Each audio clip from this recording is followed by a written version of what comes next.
مرحبا حبايب، شلونكم؟ ان شاء الله الكل بصحة وسلامة. اليوم اكلتنا مقلوبة لحم بالخضار، الطعم خرافي. انصحكم تشوفون الفيديو للنهاية ولا تنسون اللايك والاشتراك بالقناة، ويلا نبدي على بركة الله.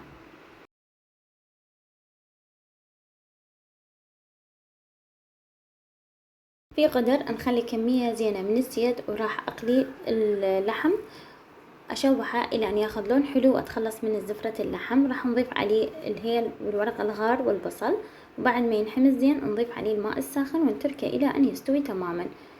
وهسه راح نسوي الخضار نقليهم. هنا احتاج بطاطا وباذنجان وفلفل وبصل.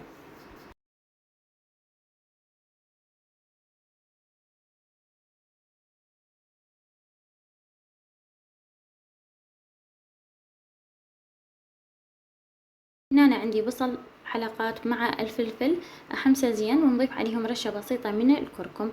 بعد ما استوت كل الخضار هسه راح نسوي الرز. عندي رز بسمتي مغسول ومنقع قبل فترة، راح نحمسه حمسة بسيطة على النار، وبعدين نضيف عليه مي اللحم، ونضيف عليه رشة ملح، البهارات السبعة وهيل وكاري، ونتركه على النار إلى أن يستوي.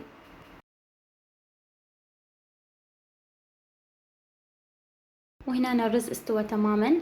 هسه في قدر نخلي كمية من الزبد وكمية من دبس الرمان حتى ياخذ اللحم لون حلو، وراح نخلي قطع اللحم والخضار والرز.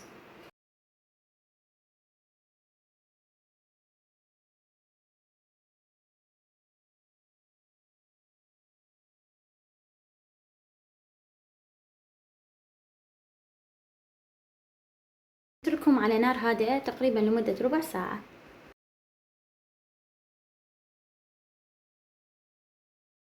وهذا الشكل النهائي لمقلوبة اللحم بالخضار. ما شاء الله الشكل هو يحكي، الطعم خرافي ويجنن. انصحكم تجربوها، طريقة جدا سهلة وبسيطة.